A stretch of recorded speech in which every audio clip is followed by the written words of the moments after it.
तो आज हम क्या पढ़ रहे हैं? आज हम एक नया चैप्टर पढ़ रहे हैं जिसका नाम क्या है? इवोल्यूशन। क्या नाम है? इवोल्यूशन। तो इवोल्यूशन जो होता है क्या होता है? ऑर्डरली चेंज होता है। कैसा चेंज होता है? Orderly change from one form to another. मतलब आप देखोगे एक फॉर्म से दूसरे फॉर्म में, बंदर से इंसान। कैसे? तो ये एक फॉर्म से दूसरे फॉर्म में पहुंच गए, यही ये इवोल्यूशन है। क्या है ये? इवोल्यूशन है। ठीक है, यही क्या हो गया? इवोल्यूशन हो गया। ठीक है, ऐसा कहा जाता है। पाइसिस से एम्फीबिया है। पाइसिस से कौन आए? एम्फीबिया। एम्फीबिया से कौन आए? रेप्टिलिया। सुन लो भाई, पाइसिस से कौन आए? एम्फीबिया। एम्फीबिया से कौन आए? रेप्टिलिया। रेप्टिलिया से जो रेप्टिलिया हवा में चले गए वो बन गए एविस या बर्ड्स। क्या बन गए? बर्ड्स। और जो रेप्टाइल जमीन पर आ गए वो बन गए मैमल। क्या बन गए? मैमल बन गए। ये है रेप्टाइल। क्या है ये? रेप्टाइल। तो इस तरीके का इवोल्यूशन कहते हैं कि इवोल्यूशन हुआ है। ये है एम्फीबिया। ठीक है, तो ये आपको याद रखना है। ये पाइसिस। पाइसिस यानी फिशेस। पाइसिस यानी क्या हो जाएगा? फिशेस। ठीक है, तो ये आपको याद रखना है, ऐसे इवोल्यूशन हुआ है। फिशेस से क्या होना है? कौन बने हैं? एम्फीबिया। कौन बने हैं? एम्फीबिया। एम्फीबिया में कौन आता है? फ्रॉग। ऐसा जो जमीन और पानी दोनों पर रह सके। फिर उसके बाद रेप्टाइल। रेप्टाइल में कौन आता है? स्नेक और क्रोकोडाइल। ये बने। और फिर उस स्नेक क्रोकोडाइल वगैरह से ही जो हवा में उड़ने लग गए वो कौन बन गए? बर्ड्स। कौन बन गए? बर्ड्स। और जमीन पर आ गए वो क्या बन गए? मैमल्स। मैमल्स में कौन आ जाएगा? ह्यूमन वगैरह। कौन आ जाएगा? ह्यूमन, काऊ, डॉग। ठीक है, ये सारी चीजें। ठीक है, तो ये आपको याद रखना है, ऐसे हुआ एवोल्यूशन। क्या हुआ है? एवोल्यूशन ऑर्डरली फॉर्म में हुआ है। एवोल्यूशन कैसे हुआ है? ऑर्डरली फॉर्म में हुआ है। इसके इससे ये बना, इससे ये बना, और इन्हीं से ही दोनों बने। ठीक है, तो ऑर्डरली फॉर्म में हुआ है, ये आपको याद रखना है। एक फॉर्म से दूसरा फॉर्म बना एवोल्यूशन में। क्लियर है? ये बात समझ में आ गई? ठीक है, तो अभी हम यहाँ पर अब हम यहाँ पर इवोल्यूशनरी बायोलॉजी पढ़ने वाले हैं। क्या पढ़ने वाले हैं? Evolutionary biology. इवोल्यूशनरी बायोलॉजी क्या है? Study of history of life forms on earth. कि यहाँ पर आप ये देखो कि कैसे अर्थ बना, अर्थ पर कैसे अलग अलग प्रकार के जो है जीव आए, बायोडाइवर्सिटी आई। पहले तो लाइफ आई। क्या आई? लाइफ के बाद फिर बायोडाइवर्सिटी आई, अलग अलग प्रकार के जीव आए। तो हम जो है हम यहाँ पर पहले क्या पढ़ेंगे कि पहले अर्थ कैसे बना, फिर अर्थ बन गया तो लाइफ कैसे आई, लाइफ आ गई तो फिर अलग अलग प्रकार की लाइफ कैसे आई। ये पूरी की पूरी जो स्टडी है इसको कहेंगे अपन इवोल्यूशनरी बायोलॉजी। क्या कहेंगे? तो इसमें हम हिस्ट्री पढ़ेंगे कि कैसे लाइफ फॉर्म आए हैं अर्थ पर, कैसे अर्थ पर क्या आए हैं? लाइफ फॉर्म आए हैं। तो सबसे पहले तो ये पढ़ेंगे कि लाइफ ऑरिजिन कैसे हुआ, लाइफ पर जीवन की उत्पत्ति कैसे हुई, जीवन की उत्पत्ति कैसे हुई, ऑरिजिन ऑफ लाइफ। और ऑरिजिन ऑफ स्पीशीज डार्विन की बुक थी, मैं अभी पढ़ा रहा हूँ ऑरिजिन ऑफ लाइफ। ठीक है, तो सब ऐसा कहा जाता है कि एक बहुत बड़ा धमाका हुआ था जिसका नाम है बिग बैंग। क्या नाम है? बहुत बड़ा धमाका हुआ था। उस बहुत बड़े धमाके में क्या हुआ था? बहुत बड़ा एक्सप्लोजन हुआ था। सिंगल एक्सप्लोजन हुआ था, मल्टीपल टाइम एक्सप्लोजन नहीं हुआ था। सिंगुलर यानी एक बहुत बड़ा धमाका हुआ। ह्यूज, ह्यूज यानी बहुत बड़ा, ह्यूज। ठीक है, एक्सप्लोजन यानी धमाका हुआ। धमाके में क्या हुआ? बहुत ज्यादा गर्मी भर गई थी। जैसे ज्वालामुखी में गर्मी भर जाती है, तो वैसे ही बहुत ज्यादा गर्मी हो चुकी थी उस वक्त। और जब सारी गर्मी निकल आई, जब एक धमाका हो गया तो सारी हीट रिलीज हो गई। हीट रिलीज हो गई तो पूरा सब कुछ ठंडा हो गया। क्या हो गया? यूनिवर्स भी ठंडा हो गया। यूनिवर्स भी क्या हो गया? तो आपसे पूछा जाएगा कि यूनिवर्स किससे बना, तो आप बोलोगे बिग बैंग थ्योरी। किससे बनोगे? बिग बैंग थ्योरी से यूनिवर्स बना, अर्थ बना। पहले यूनिवर्स आया फिर बाद में अर्थ बना। अर्थ कब बना? यूनिवर्स जो बना है वो कब बना है? याद रखना, यूनिवर्स बना है तो 20 बिलियन ईयर एगो पहले। कब बना है? 20 बिलियन वर्ष पहले, 20 बिलियन ईयर एगो पहले बना है यूनिवर्स। और अर्थ कब बना है? 4.5 बिलियन ईयर एगो पहले, 4.5 बिलियन एगो पहले पड़ा है, बना है। तो जो अर्थ जो बना है, ये देखो इस तरीके का अर्थ बना है। ये देखते जाओ, ये अर्थ जो आपको दिख रहा है, ये देखो, ये अर्थ जो है बिग अर्थ 4.5 बिलियन एगो पहले उस बोला जाएगा। लाइफ कब आई? तो आप बोलोगे 500 बिलियन ईयर एगो बाद लाइफ आई। 500 बिलियन ईयर बाद क्या आ गई? लाइफ। अर्थ के 500 मिलियन, सॉरी 500 मिलियन अर्थ, 0.5 है ना? क्या है? 0.5 है। तो 0.5 को क्या लिखेंगे? 0.5 बिलियन ईयर एगो पहले लाइफ, बाद लाइफ आई, या 500 मिलियन ईयर एगो बाद लाइफ आ गई। और जो लाइफ आई थी पहले, उसके बाद नॉन सेलुलर लाइफ थी। कैसी लाइफ थी? नॉन सेलुलर लाइफ पहले आई। मतलब बायोमोलिक्यूल्स आए, लिविंग मॉलिक्यूल्स आए, लिविंग मॉलिक्यूल्स जुड़ जुड़ करके सेल बन गया। क्या बन गया?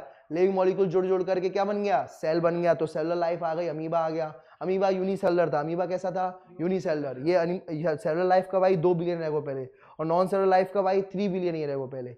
यानी नॉन सेलुलर यानी उसमें सेल नहीं है, वो क्या नहीं है, सेल नहीं है, बस मॉलिक्यूल है, लिविंग मॉलिक्यूल है। वो क्या है, वो लिविंग, क्या उसको सेल कहेंगे, नहीं। लिविंग मॉलिक्यूल वगैरह कब आ गए, लिविंग मॉलिक्यूल कौन से होते हैं, carbohydrate, nucleic acid, DNA. DNA आ गया ना, अगर समुद्र में डीएनए मिला, समुद्र में क्या मिला, तो वो लाइफ तो नहीं मानेंगे क्या, मतलब उसको सेलुलर लाइफ मानेंगे कि सेल वाली लाइफ, नहीं, लेकिन उसको नॉन सेलुलर लाइफ मानेंगे। क्या मानेंगे, समुद्र में डीएनए मिल गया यानी वो नॉन सेलुलर लाइफ है, वो भी एक लिविंग है, ठीक है। 3 बिलियन ईयर को पहले आ गया। उसके बाद सेलुलर लाइफ कब आ गई, 2 बिलियन ईयर को पहले सेलुलर लाइफ आ गई, ठीक है।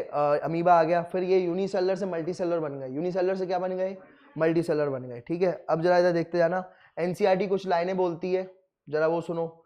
एनसीईआरटी कहती है कि जो है, अगर आप,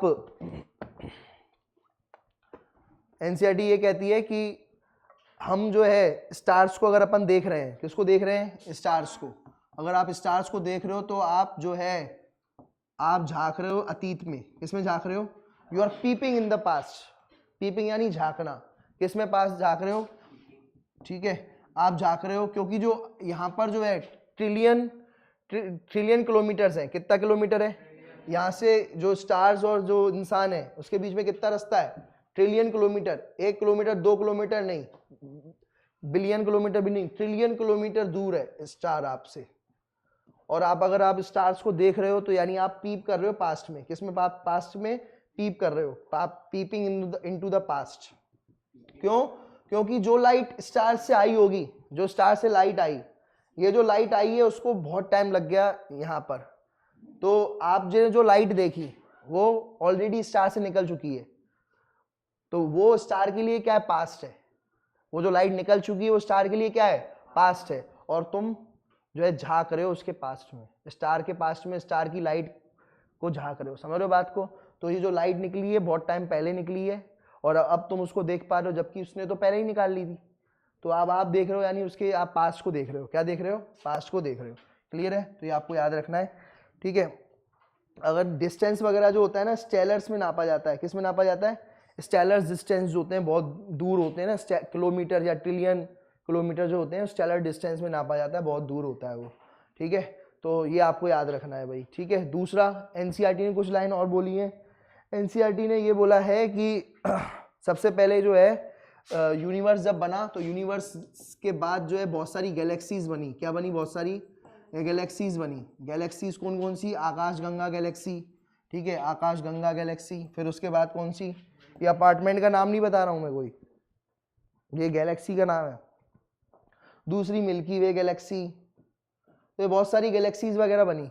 और फिर गैलेक्सीज के अंदर होते हैं, गैलेक्सीज के अंदर होते हैं, यूनिवर्स के अंदर होती हैं गैलेक्सी, और गैलेक्सीज के अंदर होते हैं तुम्हारे stars, planet, solar system, planet. Solar system जो है पूरा पूरा मिल्की वे गैलेक्सी के अंदर है। सोलर सिस्टम किसके अंदर है, सोलर सिस्टम में कौन आता है, प्लैनेट्स वगैरह आते हैं। 8 अपने जो प्लैनेट्स हैं, अर्थ वगैरह जो है, जुपिटर वगैरह जो है, वो सब सोलर सिस्टम में ही आते हैं। तो वो जो है वो मिल्की वे गैलेक्सी के अंदर आता है। तो मिल्की वे गैलेक्सी एक आकाशगंगा गैलेक्सी है। इन गैलेक्सियों के अंदर ही स्टार्स और प्लैनेट्स और सन वगैरह आते हैं, मून वगैरह आते हैं। आई बात समझ में, तो ये आपको याद रखना है, क्लियर है। गैलेक्सीज के अंदर ही आते हैं। तो पहले यूनिवर्स में गैलेक्सीज बनी, ठीक है, फिर उनसे फिर क्या बने, स्टार्स वगैरह बने, प्लैनेट्स वगैरह बने और मून वगैरह बने, ठीक है। तो ये आपको याद रखना है, ठीक है, क्लियर है भाई ये बात, ठीक है। चलो अब आपको अगर अपन देखें ना तो यूनिवर्स इतना बड़ा है, आप सोचोगे यूनिवर्स इतना बड़ा है कि जो मून है या अर्थ है जो आपकी है, अर्थ वगैरह जो है, वो अर्थ एक पार्टिकल है छोटा, क्या है। तो आप समझो जैसे आप यूनिवर्स हो और आपके पास क्या है, धूल का कोई कण है आपके हाथ में, तो वो ही एक अर्थ है उसके लिए। तो आपका साइज कितना बड़ा और एक छोटे से कण कितना छोटा, आप समझ लो। तो ये समझ लो जरा, यूनिवर्स बहुत बड़ा है, यूनिवर्स क्या है, बहुत बड़ा है। और उसके लिए एक डर्ट पार्टिकल है, अर्थ क्या है, एक पार्टिकल है छोटा सा, और उस डर्ट पार्टिकल के अंदर आप रह रहे हो, तो आप कितने छोटे हो गए और चींटी कितनी छोटी होगी, समझ रहे हो बात को। तो ये आपको याद रखना है भाई, ठीक है। चलो क्लियर है कि बात यह है कि अर्थ जो है, अर्थ का कोई एटमॉस्फेयर नहीं है, अर्थ में कोई एटमॉस्फेयर नहीं है, अर्थ में कोई एटमॉस्फेयर नहीं है, कोई पहले तो ओजोन लेयर भी नहीं बनी थी, ओजोन लेयर भी एक कवर है ना एक तरीके से, एटमॉस्फेयर में आता है ओजोन लेयर भी, तो क्या कोई ओजोन लेयर बनी है? नहीं बनी, कोई एटमॉस्फेयर है? नहीं है। फिर उसके बाद धीरे धीरे अर्थ में गैसेस बनी, क्या बनी? गैसेस बनी, मोल्टन लावा है ना, लावा, अर्थ में बहुत सारी ज्वालामुखियां थी तो उनसे गैसेस निकलती हैं, तो ये गैसेस निकल रही हैं, मीथेन, अमोनिया, हाइड्रोजन, ऑक्सीजन, ये सब निकल रही हैं। और कुछ गैसेस जो है वो जो है किससे बन गई? यूवी रेस से बन गई। तो कोई भी एटमॉस्फेयर नहीं था, there was no atmosphere on early earth, there was no atmosphere on, कोई भी एटमॉस्फेयर नहीं था। गैसेस कौन कौन क्या क्या मौजूद था फिर? जो कि मोल्टन मास है, जो भी क्या है जमीन में जो मोल्टन मास है, मतलब जो ज्वालामुखी है, उन ज्वालामुखियों जो है, उन ज्वालामुखी से कौन कौन सी गैसें निकल रही है? वाटर वेपर निकल रहा है, मीथेन निकल रहा है, CO2 निकल रहा है, अमोनिया निकल रही है, ये आपको याद रखना है ज्वालामुखियों से। पर ये देखो ज्वालामुखियां हैं ये, ठीक है। अब क्या हुआ कि इन पे ये पहले तो यहाँ पर पानी भी नहीं था, समुद्र भी नहीं था, समुद्र गड्ढे थे बड़े बड़े, क्या थे? बड़े बड़े गड्ढे थे। तो ये समझ लो पैसिफिक ओशियन भी एक बहुत बड़ा गड्ढा था, बहुत बड़ा गड्ढा। अब इन गड्ढों में बरसात का पानी आया, तब जाकर इनमें पानी भरा। तो अब बरसात का पानी कैसे आया जरा समझना। तो बड़े बड़े गड्ढे हैं, सबसे पहले तो सनरेज, सनलाइट तो थी, सन तो था ही, सन पहले बना है अर्थ से, अर्थ से भी पहले क्या बना है? सन। तो सनलाइट तो, सन तो पहले से ही था, तो यूवी रेज आएगी, क्या आएगी? यूवी रेज किस पर पड़ी? पानी पर। और पानी जो है, पानी जब वाटर वेपर पे पड़ी, किस पर पड़ी? वाटर वेपर पे। और वाटर जो है वाटर वेपर को किस में तोड़ दिया? H2 और O2 में, हाइड्रोजन और ऑक्सीजन में। अब ये ऑक्सीजन बन गई हमारी, क्या बन गई? ऑक्सीजन बन गई। अब ये ऑक्सीजन जो है वो किससे कंबाइन हो गई? अमोनिया से। अब ऑक्सीजन जब अमोनिया से कंबाइन हुई, और ऑक्सीजन किससे कंबाइन हुई? मीथेन से। किससे कंबाइन हुई? जब ऑक्सीजन मीथेन से कंबाइन करोगे, जब आप हाइड्रोकार्बन को बर्न करते हो तो कार्बन डाइऑक्साइड और वाटर बनता है, पता होगा ये आपको। जब when we burn hydrocarbon in presence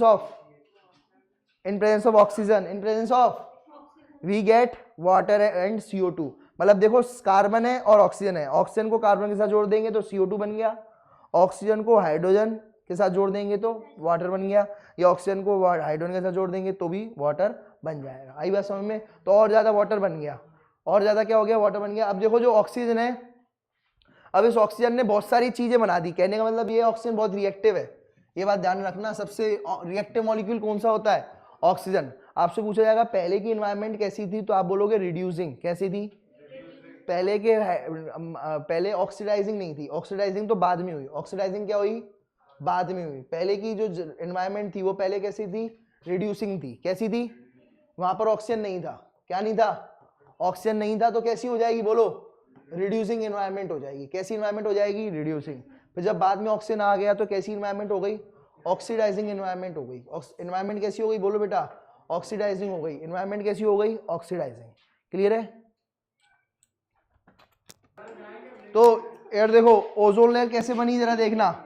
oxygen आ चुकी है, ऑक्सीडाइजिंग एनवायरनमेंट हो चुका है, ऑक्सीजन के साथ एक और ऑक्सीजन मिल गई तो क्या बन गई? ओजोन। क्या बन गई? O3। और O3 को कोई क्या कहते हैं? ओजोन कहते हैं। क्या कहते हैं? ओजोन लेयर बन गई। क्या बन गई? अब ओजोन लेयर बन चुकी है। और जो है अब क्या हुआ है कि तापमान भी थोड़ा ठंडा हो रहा है। क्या हो रहा है? पानी, वाटर वेपर्स तो हैं ही बहुत सारे, वाटर वेपर्स क्या है? बहुत सारे हैं ही। तो वाटर वेपर जो है थोड़ा ठंडा हुआ मौसम, तो वाटर वेपर जो है गिर गए रेन के फॉर्म में। किस फॉर्म में गिर गए? और रेन के फॉर्म में जब गिरे तो गड्ढे भर गए। गड्ढे, अर्थ में बहुत बड़े बड़े गड्ढे थे। अर्थ में क्या थे? बहुत बड़े बड़े गड्ढे। तो उन गड्ढों में क्या भर गया? पानी। क्या भर गया? और इस तरीके से आपके ओशियन बने। क्या बने? ओशियन बने। ठीक है, क्या बन गए? ओशियन बन गए। और जो लाइफ है वो कब आई? पहली लाइफ पानी में ही आई थी। पहली लाइफ किस में आई थी? ओशियन में ही आई थी। पहली लाइफ किस में आई थी? ओशियन में आई थी। कब आई थी? 4 बिलियन ईयर एगो पहले। कब आई थी? 4 बिलियन ईयर एगो पहले। हाँ सुनो यार, देखो यार, सुनो भाई, तो अब जरा सुनते जाना भाई। यहाँ पर अब अपन पढ़ेंगे theories of origin of life.